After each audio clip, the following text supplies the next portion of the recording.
Thank you. All right. Thank you. All right. I appreciate it. Okay. Well, thank you. This is a nice feeling, and thank you. I love you, and I appreciate it. So here we go. Hello, my name is Adam Sandler. And I am the 2023 Mark Twain Humor Prize Award recipient for greatness in American funny and bringing the thunderous belly laugh to the sweet people of planet Earth. Can I get a hell yeah? To all my amazing buddies who spoke earlier tonight, thank you from the deepest part of my heart. The whole time I was listening to you, I was filled with gratitude that the original people the Kennedy Center asked to come couldn't make it. Nicholson, Hoffman, Pacino all had prior dinner reservations that they could not cancel. And as you guys babbled on and on about me, I couldn't help but think, the hell with ratings and talent, you guys are my real friends.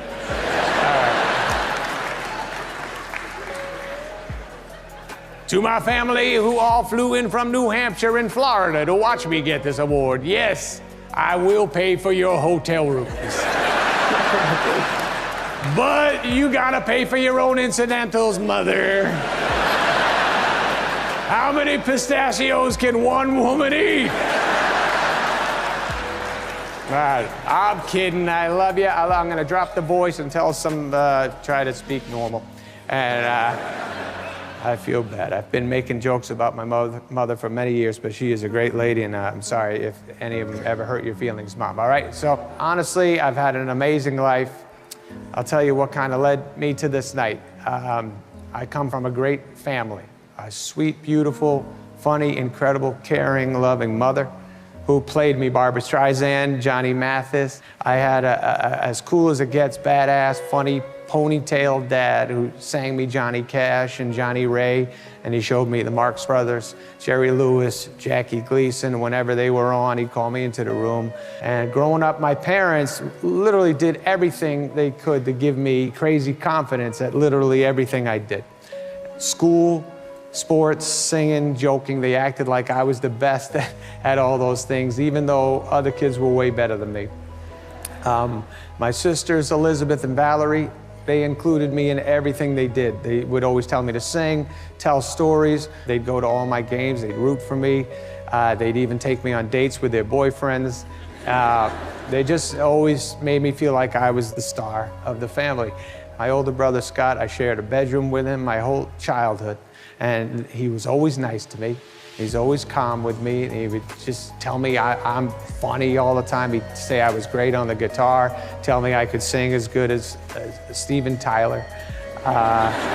He told me to read Mad Magazine, and we'd watch Benny Hill together.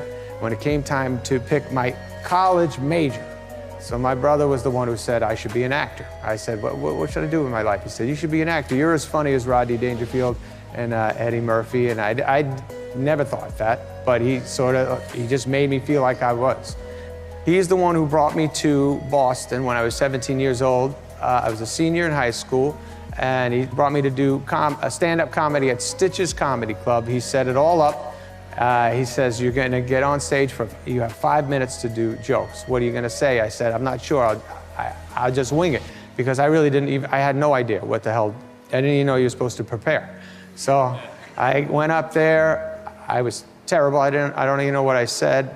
I was like in a fog, those weird fogs you get when you're a stand-up sometimes where you lose your mind. I just kind of was babbling. I remember one guy screaming out, he still has a retainer. And anyways, I left. For some reason on the way home, my brother made me feel like I had the best set of any comedian that night. And he was like, you just gotta prepare next time, but they loved you. And in my head, I was like, they did?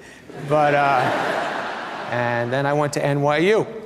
And first guy I meet was the great Tim Herlihy. He was my roommate. And I asked him, what do you want to do with your life? He said, I want to be a billionaire. And I said, and he goes, how about you? I said, oh, I want to be a comedian. He said, cool. And then he asked me, what are some of your jokes? And I said, I don't have any jokes. And then he went to Poughkeepsie to see his family. He came back and he handed me 3 yellow pieces of paper with jokes on them. And he just did it on his own, gave me these jokes. That's when we like became a team and started trying to kick ass together. And all my buddies, my buddy Eric Lamonsoff, who I grew up with, and the guys from my dorm, Jack Garaputo, Frank Caracci, Alan Colbert, who I met in my history comedy class, we just all got very tight with each other, and comedy, that became our obsession. And Colin Quinn, who's a great comedian, and he used to host a show at a place called the Paper Moon in Greenwich Village, and they used to book me all the time. And it wasn't due to my talent, but they knew when I showed up, so did at least 30 NYU students from my dorm. So they were like, let's hire that guy. But I had no idea I was being used because, again, the confidence thing made me think, wow, these Greenwich Village comedy clubs, they get it. I'm going to be a sensation. Then I graduated college.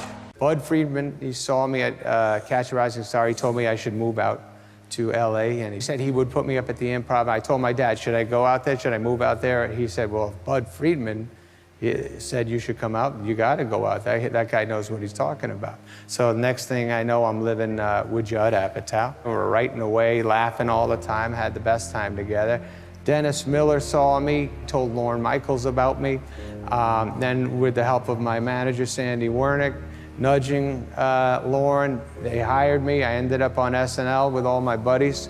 Every one of these, my castmates became my best friends. We all had each other's backs immediately. Lots of the castmates and lots of the writers I got to know seemed to have that same kind of confidence about themselves I had, like a weird comedy confidence that we thought we knew what was funny and the world needed to see it.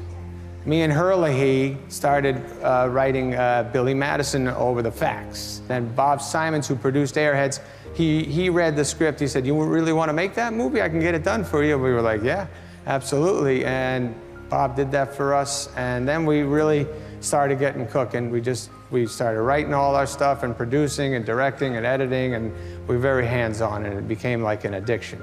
And we knew the movies we worshipped growing up and quoted growing up, and we kind of wanted to attempt to do stuff like that for the next generation. And having a kid come up to you and say they liked a line from your movie or one of the comedy albums or something like that, that literally was the best feeling I could ever get. Until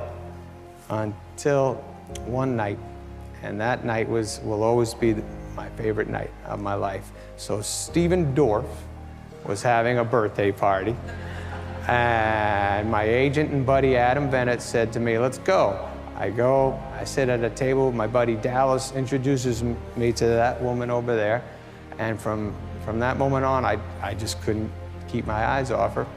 She was sweet, she was gorgeous, as nice as it gets, and as luck would have it, she also had the habit of telling me I was great at everything. My jokes were great, and she said I have good hair, said my cheeks smell good. Everything I did in her eyes, I was the best. That's at least how she made me feel. Then, thank you.